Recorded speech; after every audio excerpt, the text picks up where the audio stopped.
Oh, okay.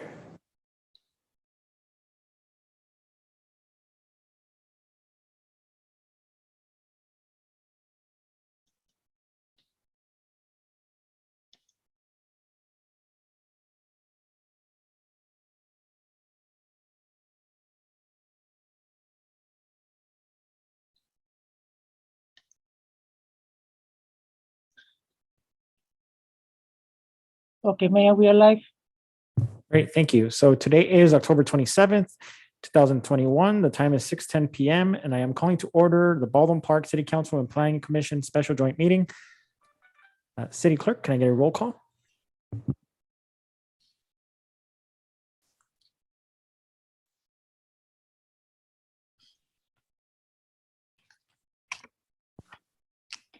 Thank you. Councilmember Daniel Damian, Here. Councilmember Monica Garcia, Here. Councilmember Paul Hernandez. Councilmember Paul Hernandez, At this moment, I'll make a motion to excuse Councilmember Hernandez. Can I get a second? Second. Any objections? If not, go ahead, City Clerk, continue. thank you. Mayor Pro Tem Alejandra Avila, Here. Mayor Emanuel Estrada, Here. Planning Commissioner Eric Peña, Planning Commissioner Jen Escobosa, Planning Commissioner Ricardo Vasquez. Here. Vice Chair Mario Maciel Jr. Here. And Chair Joanna Valenzuela. Thank you for that. And at this moment, I will open up public communications. City Clerk, I will defer to you. Yes, we have one speaker, Ted Jimenez.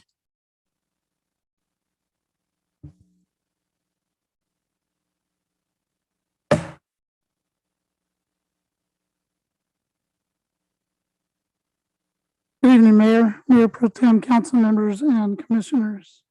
My name is Ted Jimenez, and I'm a representative for the Southwest Regional Council of Carpenters, representing over 50,000 members, 37,000 of those members here in Southern California. I'm here talking on behalf of the carpenters and to the housing element, and I want for record, wanted to make these points from the council. You know, members who live in this local area, work in this area, we have quite a few. And the city council should require that a project to be built utilizing a local skilled and trained workforce. Local hire and skilled trained workforce requirements reduce construction-related environmental impacts while benefiting the local economy. In a recent 2020 report titled Putting California on the High Road, a Jobs and Climate Action Plan for 2030, a California Workforce Development Board concluded that investments in growing, diversifying, and upskilling California's workforce can positively affect returns on climate mitigation efforts. Moreover, just this year in South Coast Air Quality Management District found that the use of local state certified apprenticeship programs or skilled and trained workforce with a local hire component can result in air pollutant reductions. Other cities have not hesitated to apply skilled and trained workforce requirements for private development projects in their city. Recently, the city of Hayward in Northern California adopted skilled and trained workforce requirements into its city's general plan, the municipal code. Local skilled and trained workforce requirements can boost economic development and mitigate transportation and greenhouse gas impacts by minimizing vehicle miles traveled. We're asking that you consider language in the housing element as to what I just spoke to, and we ask that you put this on the record. And I thank you for your time. Thank you. Thank you. There was one written communication from Brandon Young that was received earlier today, and it was emailed to the city council and the commissioners. It will not be read at the meeting. Thank you. Great, thank you. Seeing that there's nobody else looking to speak at this moment, I will close public communications. And I believe we move on to our study session, and it is presented by Genevieve Shero and Ron Garcia. Good evening, Honorable Mayor, City Council, Planning Commission, and staff. Tonight's presentation is on the 2021-2029 General Plan Housing Element, Draft Safety, Draft Health and Sustainability, and Environmental Justice Element. We're excited. As you know, we've been working really hard on getting this to you. So we're looking forward to presenting tonight's draft of the housing element in preparation for sending the document to the State Department of Housing and Community Development. Without further ado, I will now hand it over to Genevieve Cheryl. Thank you.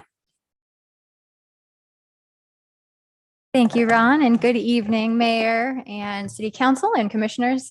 Thank you for having me here tonight to talk about this exciting project. Next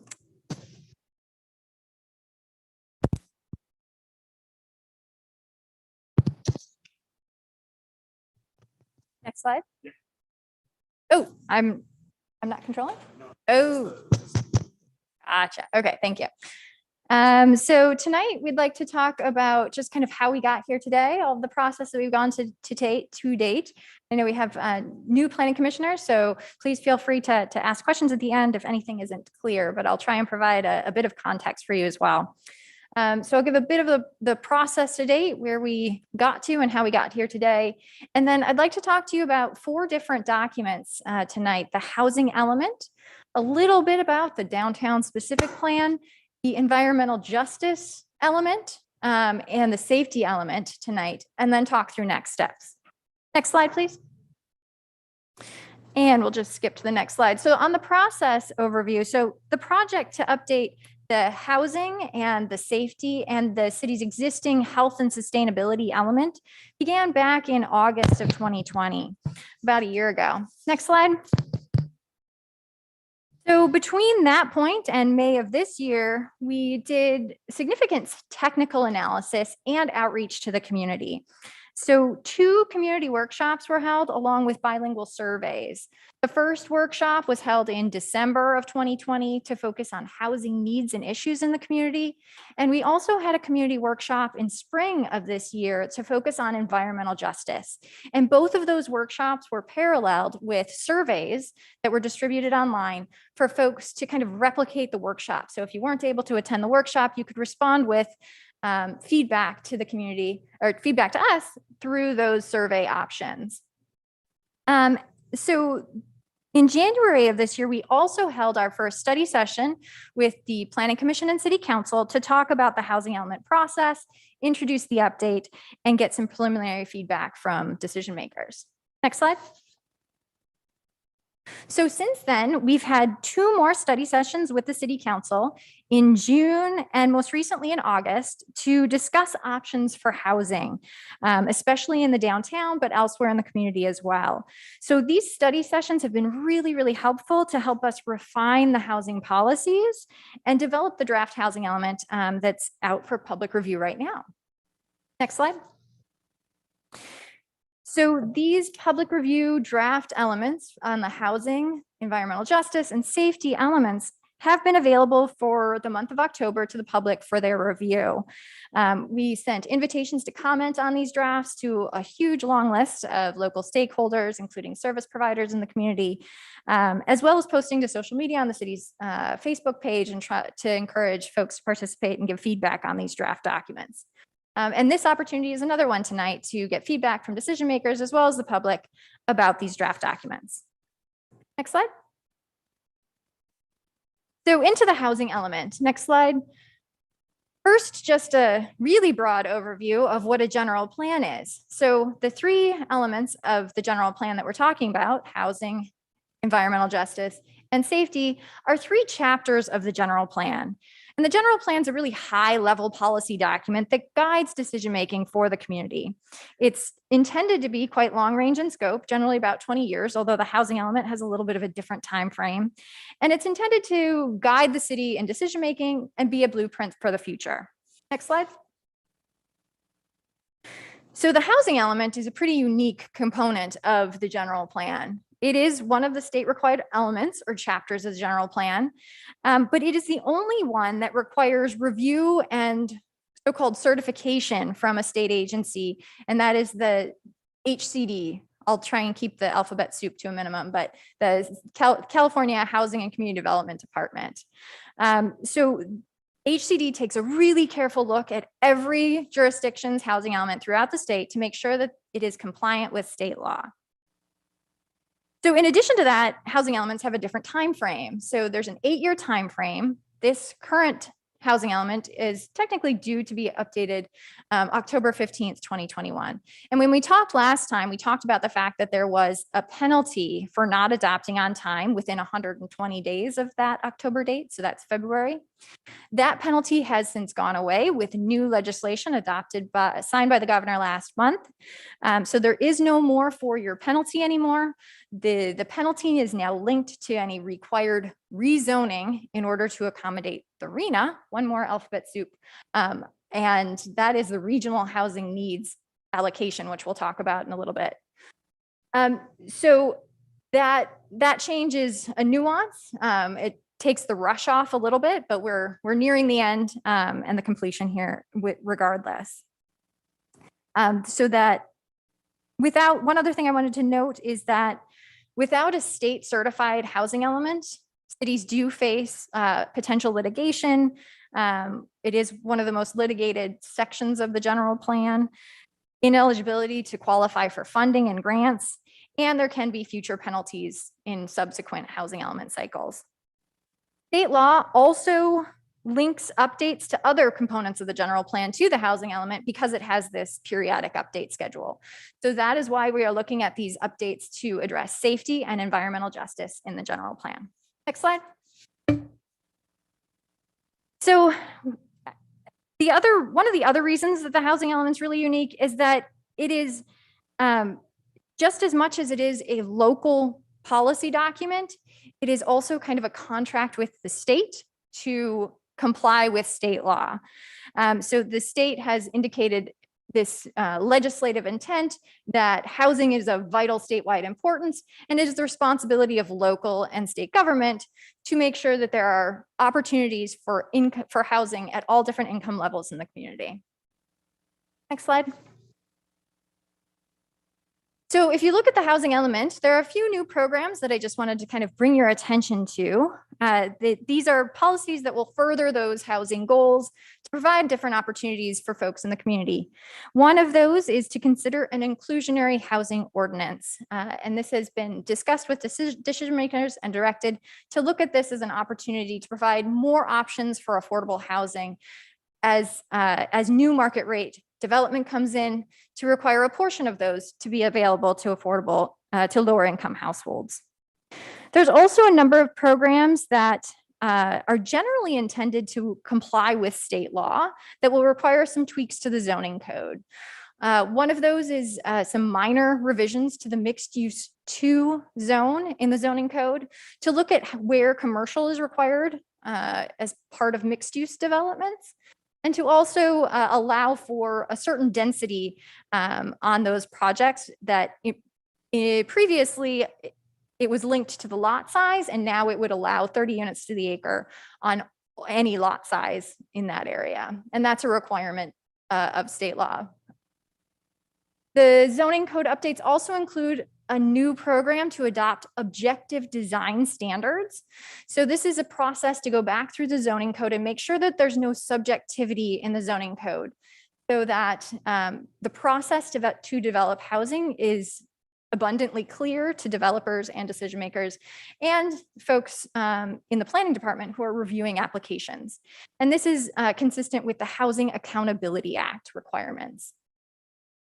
We also have programs in the housing element to comply with state law with regard to accessory dwelling units and where they can be allowed, as well as new SB 9 requirements. So SB 9 is a new law that was just put in place in the last month that allows for certain single family lots to allow a duplex and potentially split the lot.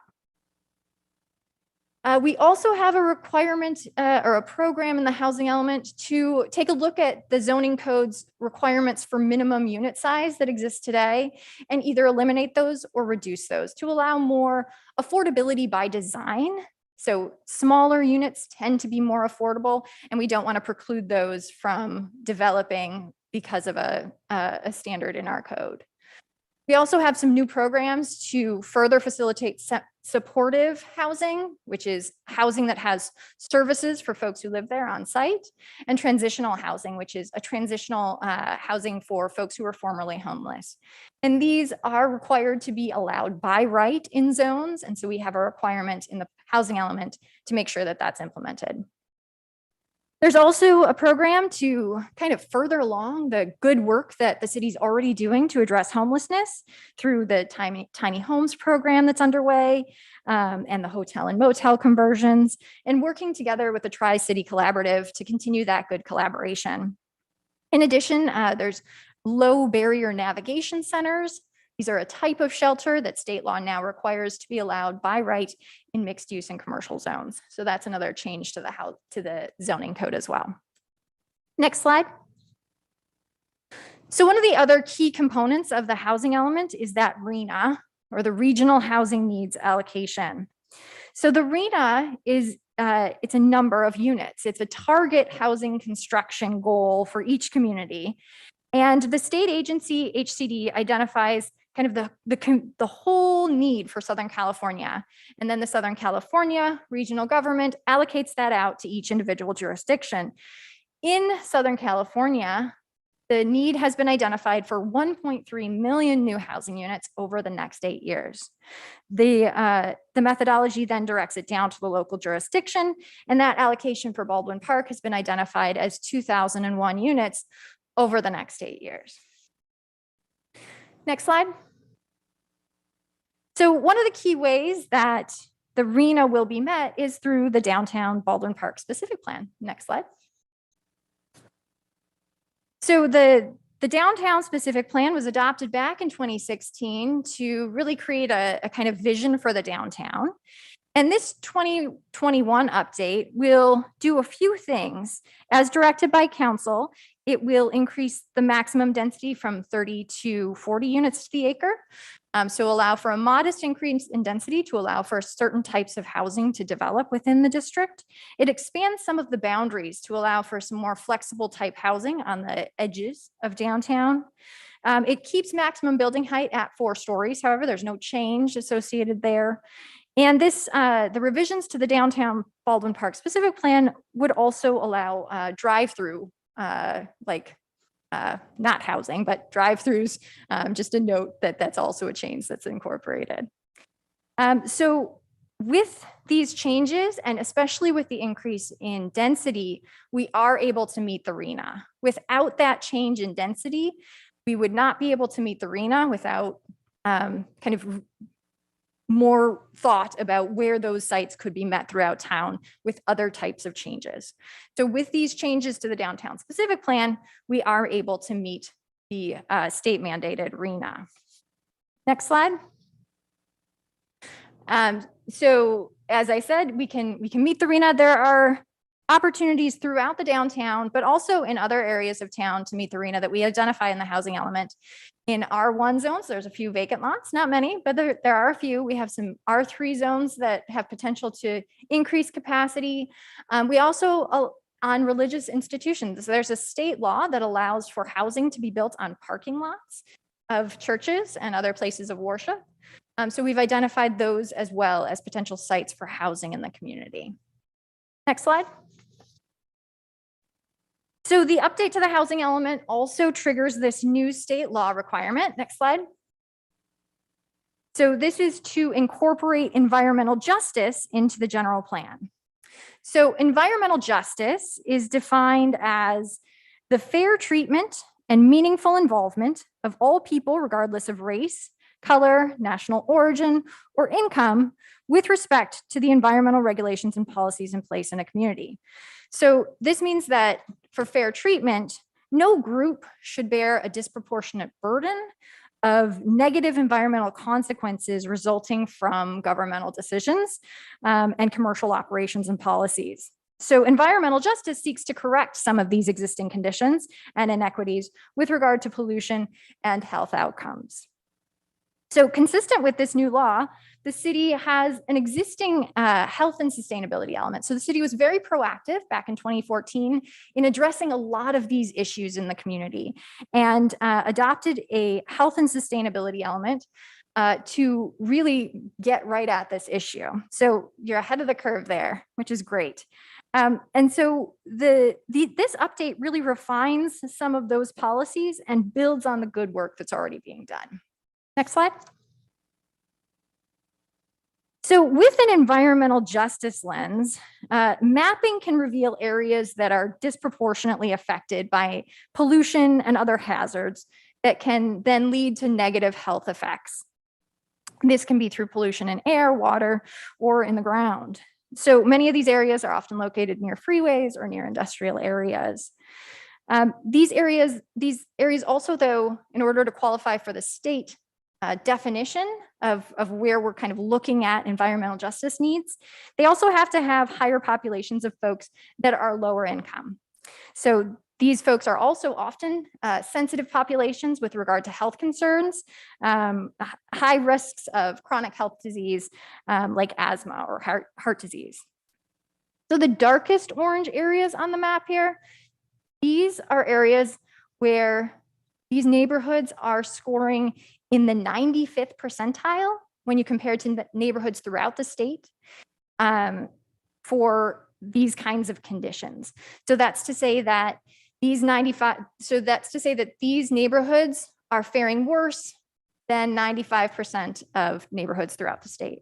And the orange areas, all but the kind of light green on the south end and in the center of town, every other census tract or neighborhood is in the 75th or higher percentile. So these are what the state calls disadvantaged communities or environmental justice communities. Next slide. So one of the factors that we look to help increase health outcomes in these communities is park access. So other amenities that can be provided in the neighborhoods that can help create higher quality of life and better health outcomes. So participating in moderate exercise has many health benefits, and access to parks helps facilitate that. So this map shows the areas of Baldwin Park that are within a 10-minute walk. So the light green areas are within a 10-minute walk of existing parks. The dark green is a 20-minute walk. So a 10-minute walk is about a half a mile, and that's what's a comfortable distance for folks to really use local parks. So that's a great distance. We also have identified on the map, the city has some new parks coming in, which really add to the benefits, especially on the south side in some of the disadvantaged neighborhoods. These are 4 new pocket parks that would support the Big Dalton Wash Trail and the bike line that will go through there. So that's some great opportunity to provide additional access for folks in the community. Next slide. Through our outreach, we also heard from residents some concern about safety when walking and biking in town. So we looked at vehicle collision data and shows most of these vehicle and pedestrian or vehicle and bicycle collisions are concentrated in downtown or along the major corridors, Ramona and Baldwin Park Boulevard. These areas, of course, have higher traffic, both pedestrian and vehicle, so that is to be expected, but a focus on engineering streets to be safer and enforcing traffic regulations and really kind of an educational campaign about keeping folks safe on our streets can help reduce these types of collisions and enhance safety. Next slide. So in addition to those topics, new programs were also added to the element to focus on partnership building with community members and community serving organizations to really facilitate a more inclusive and meaningful engagement process and closer access to decision-making with the city. Next slide. A focus on healthy and safe housing was also added to that element after talking with folks. And this includes looking for resources to support landlord and tenant mediation, as well as support technical assistance for weatherization and other rehab for low-income homeowners. Next slide. So an update to the safety element is also triggered by the housing element update. Next slide. So the draft safety element was updated. We consulted with the chief of police and LA County Fire to look at new risks that are associated with climate change. So that was really the focus of the law, is to look at climate change impacts and how that changes safety conditions in the community. So we looked at new risks associated with climate change. We updated emergency evacuation routes, and we provided some new policies to help support residents as climate change occurs and we see more extreme heat events and other impacts of climate change like bad air quality resulting from local fires. Next slide. So these programs do focus on coordination among agencies as these climate change influences like high heat events and wildflowers do occur more often, and also looking at how to ensure physical and mental well-being for all folks in the community. So in addition, we have a new program to develop a heat response plan to respond to those extreme heat events and ensure that communication is really effective from agencies, city government out to the community, and that it's swift and effective communication. Next slide. So next steps, next slide. So we are happy to answer any questions that you might have tonight on these draft documents and receive any additional input from decision makers in the public. And we'll take that input and incorporate that into these documents. And then we have two different paths moving forward after that. The downtown specific plan has a slightly different path than the housing and safety and health and sustainability elements because of that update and review process that the housing element has with the state. So the downtown plan will move forward with environmental review here in the rest of the winter, looking to be returned back to the Planning Commission for your consideration in January. The general plan amendments will be a little bit delayed. So every housing element throughout Southern California right now is going through 2 rounds of review with the state agency HCD. They have 60 days to review it each time. So that is a bit of a prolonged process. So that extends that timeline out a little bit. So we expect that to happen here in November and December, and then again in February and March, and then returning to the Planning Commission and eventually to the City Council, Planning Commission in March and City Council in April of 2020. And that, I believe, is the last slide. And I'm happy to answer any questions, and thank you so much for your time. Wow, thank you. Well, I think we were all expecting a longer presentation, so I guess that's good. But the housing element is never this short, so we're all surprised.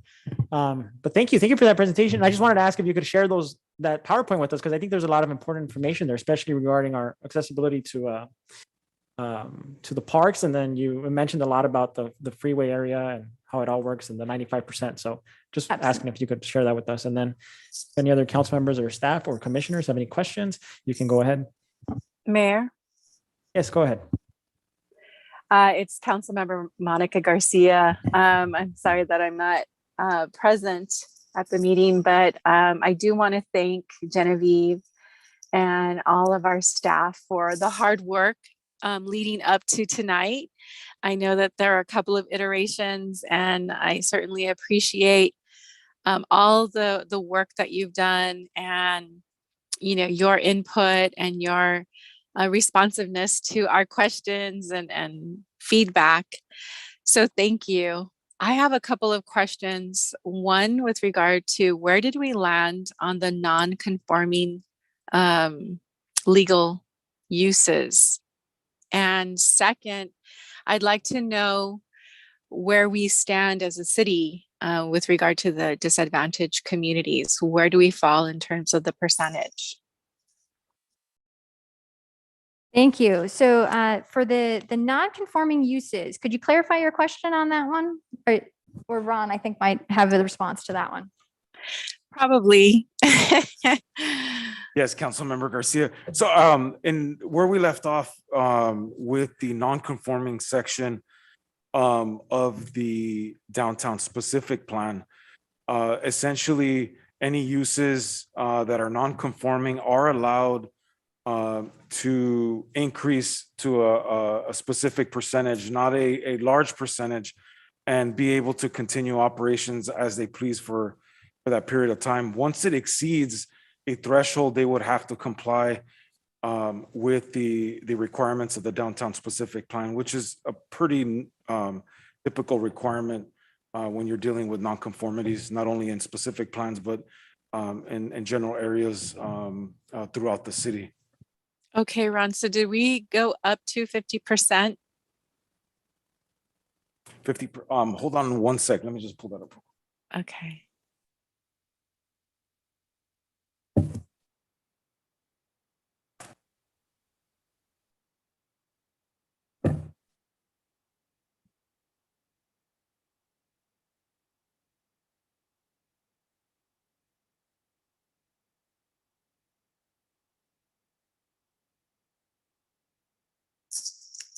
You're with me, almost there.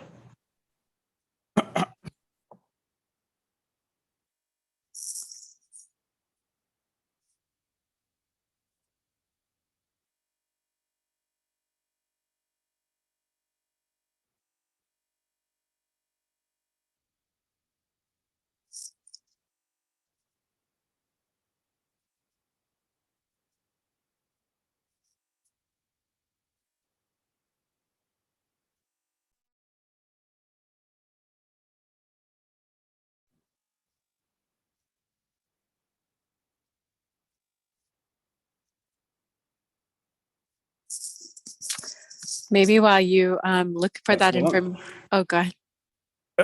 If while I'm looking for that exact section, maybe Genevieve can answer the other. Yeah, that's a good idea. Thank you. Yes, thank you. I was just pulling up the health and sustainability element as well. So the the data source that we use is called Cal EnviroScreen, and that is the data that's pulled throughout the state to look at those pollution burdens and the population characteristics that lead to the definition of disadvantaged or environmental justice communities. And that Cal EnviroScreen process, I recall back from 2014, that was one of the impetuses for doing that health and sustainability element, because Baldwin Park showed as a community one of the worst in the state. So the way that they cut the data today doesn't necessarily elevate an entire community, but really we're looking at the differentiations within a community. So this is why we're looking at kind of, most of the census tracts are either 75% or 85% or 95 percentile in comparison to the state. I'd have to cut the data again to see how Baldwin Park compares to other communities, but it is still up there as far as having high pollution burdens and these population characteristics that tend to lead to difficult health outcomes. Mm-hmm. And thank you for sharing that information. I think it's important for the council and the planning commission to take that into consideration as we move forward on the development of our city, because I would bet that a lot of the impacts come from the freeways and the surrounding industrial uses that really fall within the neighboring cities. And it's great that we're looking to create more parks, and I know that that's something that we've endeavored, in the past as well to do. But if our air quality, is it creates environmental justice, issues, then the question is, even as our kids and families are out at the parks, what are they breathing in? What are they being introduced to? What are they being exposed to? And so, just something for us to consider. That's very valuable information. And it's just unfortunately a reality in our community. And that's where we can start thinking of, cleaner burning fuels and whatever we can do to mitigate any of the environmental impacts, as we develop our city. So thank you for sharing that, Genevieve. It's very important for us to keep that in mind moving forward. Thank you so much. And I think we can also take another look too. We have we have a lot of good policies and programs in here, but hearing those comments as well, we can take another look and see if there's anything else that we can add to kind of target that, such as really encouraging a greater tree canopy. And we have some policies in there, but perhaps we can put something even stronger in that, in the element to, for instance, require on point of sale, each lot to put a street tree in. So things like that to really increase the tree canopy, the air quality improvements that come out of increased tree canopy can't be understated. So policies and programs like that could also be incorporated. Yes, we are definitely open to any of your recommendations because, you know, it's something that we really need to incorporate so at a substantial level, I think, as we move forward. And we have, you know, improved our parks and planted trees, but it hasn't been, you know, in the way that you just mentioned, where it becomes part of development standards. So that I'd definitely be open to those recommendations. Thank you. Mayor? Yes, Mayor Pro Tem. We have one more question though. Sorry, Ron was gonna answer the second sorry. Oh, that's question. right. Go ahead, Ron. Yes, go ahead. Sorry about that. No, that's okay. Sorry. Yes, thank you, Councilmember Garcia. So yes, that's 50%, and I can read you the exact section. So a non-conforming building or other structure may be added to, provided that in addition of 50% or more of the floor area of existing as of the adoption of the downtown shall trigger compliance. So that 50% is in the document. Okay, thank you, Ron. Thank you.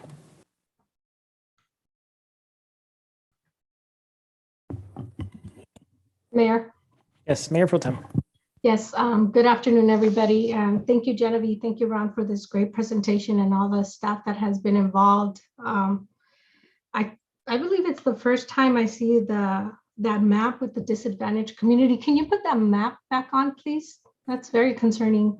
I know in the past, when I was a city clerk, I know Monica Garcia and now Senator Rubio were pushing for trees and in the environment. I had no idea Baldwin Park scored so high in a sense that the pollution is so high here in the city. The other one with the orange, please. And it is very concerning on how unhealthy our air is here in the city, our environment. So I agree with Ms. Garcia that we definitely need to continue and look for other ways so that we can improve the air quality so that it can help increase the health of our residents. How is it, how do you measure these? I see this little green section that the quality is lower, it's still pretty high, 74%. But how is it that there's little pockets of better air quality? I can understand right there on Ramona near the freeways, it's really bad, but that little section, how does that happen? Can you explain that to me? I'm not sure how you read these if we're all in the same city. How does one little pocket of the city score lower? Right, that's a great question. And so this data, it aggregates lots of different sources. So it looks at existing air quality, but that's not the only source. It also looks at proximity to landfill or potentially groundwater contamination. So areas close to landfills also have concerns. So it looks at all of those pollution characteristics. So it could be higher in one and a bit lower in another, and altogether those, if you know, a particular census group could have all three of those types of pollution burdens within it. And it also then compounds that with the population characteristics. So if an area is higher income, it kind of lessens the pollution burden from this analysis. So, and this also is looking at census tracts. So it's not as cut and dry as squares on the map as it kind of looks, but it is the way that the data is cut through census tracts. So Does that answer your question? Yes. So have you worked with communities that the percentages are so high and then based on whatever they have implemented, have you seen the percentages go down? Is there a way to do that for a community? I know we're near freeway, so that makes a big impact. And like you explained, the rest of the areas that you measure. With whatever you put in place, have you seen the pollution go down? That's a great question. So a lot of these policies and programs have actually been in place since 2014 with the health and sustainability element. And Baldwin Park has gotten a little bit better. A lot of this data is new. So we don't have a lot of kind of comparative data for other jurisdictions, because most jurisdictions, you were ahead of the curve. Most jurisdictions haven't done this. They're doing it right now. So we don't have a lot of clear data on that. But what we do know is that there are things that we can do to enhance air quality, largely linked to trees. And we can also have things like more monitoring in local parks and other places so that we can react more quickly to local air conditions.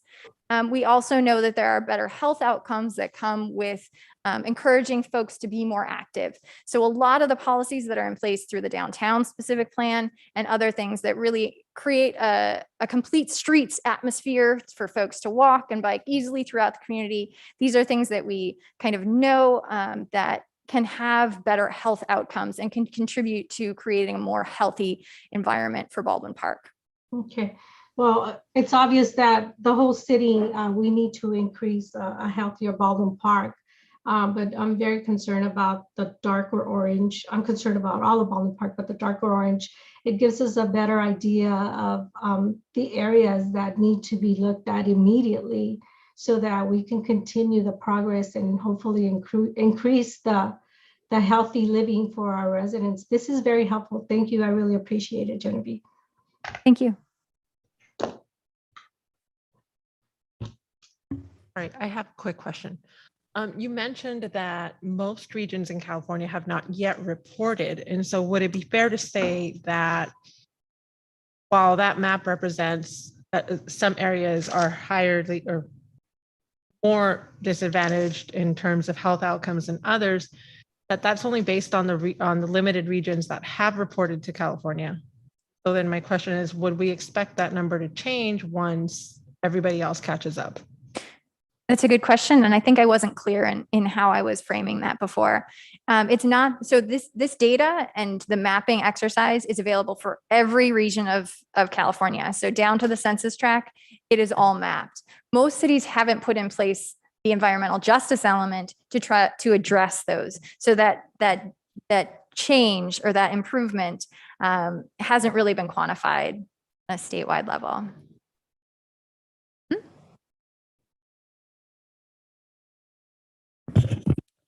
Hi, I have a question. The number that you said earlier about the units that need to be built from here to, you said 8 years, is 2001. Who comes up with that number? Great question. So it's kind of a black box, but it starts at the state. It starts at the state Department of Housing and Community Development. They say 1.3 million for the entire Southern California region. And then the Southern California Association of Governments develops a methodology that allocates that 1.3 out to every single jurisdiction in LA County, San Diego, no, not San Diego, sorry, but Orange County, Riverside, all of the counties and all of the jurisdictions within that get an allocation of a number of units that are needed in the community. So it's kind of a collaborative effort of everyone to address this regional housing need and break it down to what can each community do to put in place policies and programs to meet that need. And that number is not a construction obligation. It is what is incumbent upon the city is to put in place policies and programs, and in particular zoning that allows for that type of housing to be built, and put incentives in place as much as possible to encourage that housing to come and get built in the next 8 years. Thank you. I'm trying to get a general perspective of how is this going to be feasible to actually put that many units in Baldwin Park, as it feels like we're already overcrowded. And not only that, but just to think of the environmental impact on this. If we're saying that we have to allow that amount of units, that means there's more people here. That means there's more pollution. And so now we have not only that, more population, our surrounding cities that are building commercial. I'll give you an example of the map that you put up there that showed the orange I feel like the orange section is just a little bit. I didn't see nothing highlighted in the area where 605 freeway goes all the way up to Los Angeles per se. On Los Angeles, you have FedEx facility that was just put in not long ago, that you have trucks coming in and out of there. And that's right along Los Angeles. I'm sorry, Lower Azusa, Los Angeles. So therefore, my mentality is the pollution that's coming from the trucks that are coming in and out of there has to be up there. And this map doesn't highlight that particular area. We're up to what, in Ramona? I see Ramona there, but nothing above that. Yeah, so, and again, a lot of that is kind of tricky about how the data is cut and as far as how proximate is it to, for instance, the gravel pits that may have an influence, or you know, certainly the freeway, I think, has the impact as far as that runs out. But with regard to the housing element comments or questions that you had, a couple of things to keep in mind. I think the housing element is intended to put policies in place to let the private market develop housing in a community. So that so it is up to the private development to actually get housing built. The city itself doesn't build a lot of housing. That's not what cities tend to do. As far as the pollution component of new housing, the policies that are in place to really target new development in the downtown where there's good transit, where folks are hopefully using transit and walking and biking to the local services, less trips. That's kind of the intent around adding new units in kind of more active areas, better than kind of out with a 2-hour commute into work. So that's part of the methodology in the RHNA calculation from the regional government. And I think looking at smaller unit sizes and the fact that the RHNA is also intended to support existing issues that are in place, including overcrowding and homelessness. So folks who don't have a home today, or folks that are living in overcrowded conditions, those factors all go into that determination of the regional housing need allocation and are intended to address some existing conditions as well as just a ongoing demand for new housing in Southern California. Thank you. I have a few questions, or more like two. So thank you again for the presentation today. So going back a little bit to the disadvantage chart that you had there, you mentioned to us who comes up with the numbers, right? And into how many units we need to build for a certain time frame. And my question to you is, if you happen to know the answer, what data do they actually use to come up with these numbers? Because I would really like to know, since it's across the border, across the state, how many homes does West Covina have to build, or how many homes does San Marino have to build, or Glendora, or San Dimas, when those are more affluent communities? Absolutely, and a great point.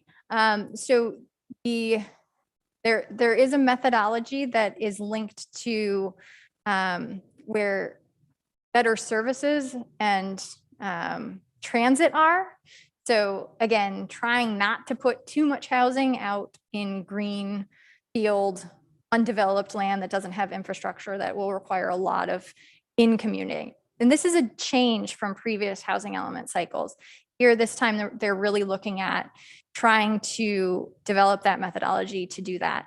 There's also, in some jurisdictions, they did kind of a leveling of reducing the need for lower income housing in communities that were already providing a lot of lower income housing that was deed restricted.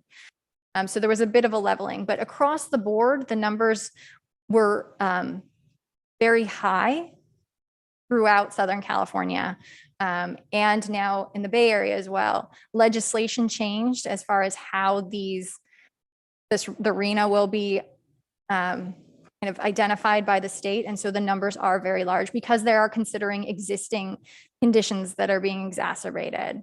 But we can provide the data that lists the RHNA for all of the jurisdictions in the county if you'd like to see that.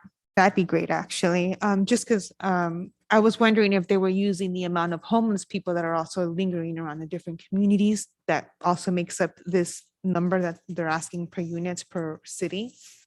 Because as we know, not all of our homeless people are originally from our city. Some of them just come here because we're the corridor between the 605, the 10, the 210, and it's easier for them to hang out around here versus those who actually are from the community. That's a good point. And I don't believe that the most recent point in time homeless count is a factor in the RHNA methodology, but I'd have to go back and read the methodology again to confirm that. Perfect, thank you. So one question or a couple questions that I have on my end. So I know during the housing, or at least a specific page about the downtown specific plan, there is a mention about bumping up the density from 30 to 40. Was that units per acre? Is that right? I think you might have answered this already, but if you can just, I guess, emphasize a little bit more, if you can discuss sort of the positive impacts of increasing the density aside from achieving the RHNA. Sure thing. And Ron can also talk to this as well. But there's so in the recent past, there hasn't been a huge influx of new housing in the downtown in response to the 2016 downtown specific plan. So there are certain types of housing development that can be supported with just a little bit more increase in density. And so the desire is that, that the plan can actually do what it's intended to do and really support that additional type of development that supports that walkable downtown and provides the services and the housing for folks who live here, and different types of housing. We heard in the housing element from the survey that one of the key considerations for residents was to make sure that their kids who are growing up in Baldwin Park can stay here as young adults and have a place to call home in Baldwin Park in the future. So that really calls to kind of a different type of housing, a different housing type to accommodate these different needs. About 71% of the housing stock in Baldwin Park is single family housing. So there's not a lot of opportunity for young professionals to get into housing opportunities in the community. So these types of housing in the downtown would afford some of those opportunities for folks as well. So those are a few of the benefits. And Ron, do you have anything else to add? Sure, thank you. And then the other question I have is, as far as the maximum height of 4 stories in the buildings, can you tell us a little bit more about sort of that justification or how that decision was reached? Sure, and that is what's allowed today. So that's not there's no proposed change. And we heard from council that going up to 5 stories didn't feel like a comfort level that met with the desires of the community. So in the previous drafts, it was looked at 5 stories, and that was brought back down to the existing specific plan requirement of 4 stories. Thank you. And then just wanted to say thank you so much for the presentation, but also I was a participant in the housing element as far as getting the community feedback. So I appreciate the marketing that was done, as well as just sort of the online surveys for the folks who couldn't attend those sessions via Zoom, et cetera. So again, I felt as a community resident or participant, I did feel extremely welcome. So I appreciate all that time and effort. Great, thank you so much. Of course. And thanks for participating.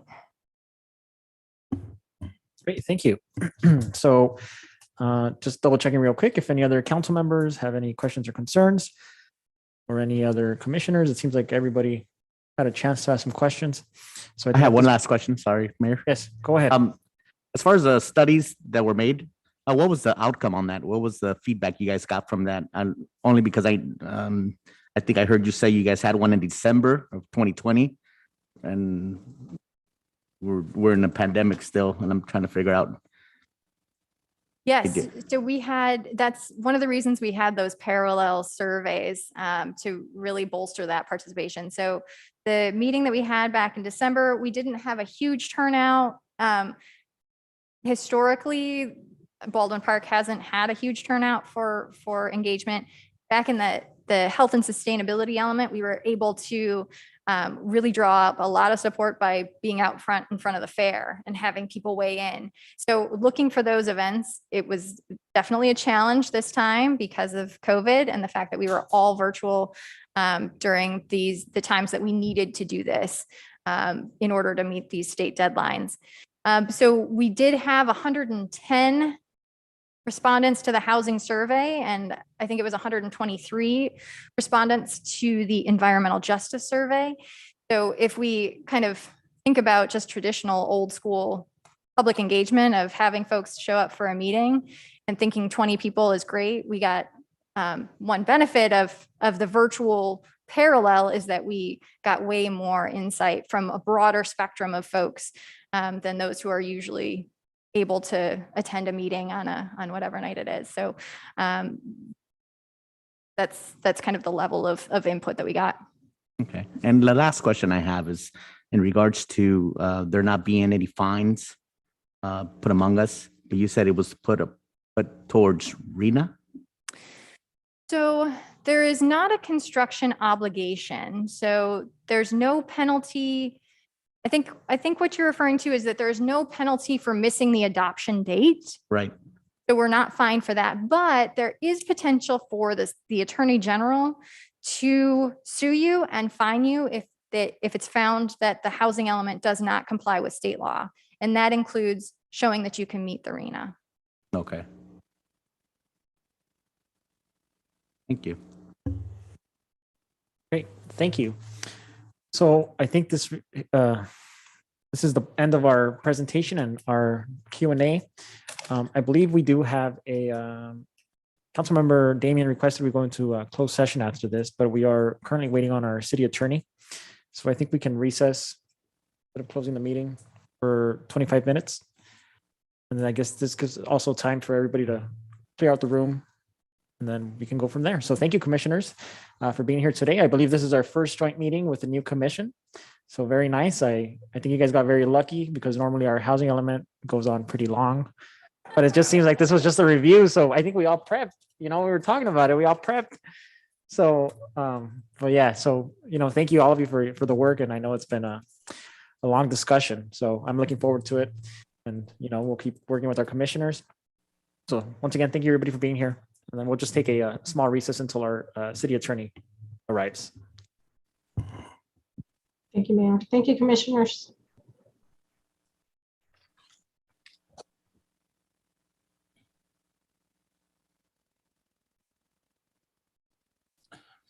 Mark, we're going to be going into the closed session link, right? We're getting off of this one. Yes, we'll go to the closed session, but it is we'll wait about 25 minutes. I wait until they notify me so we can start it. Okay, so we're about 25 minutes out? Yes. Okay, perfect. All right. See you then. Thank you. See you guys. Okay. Bye.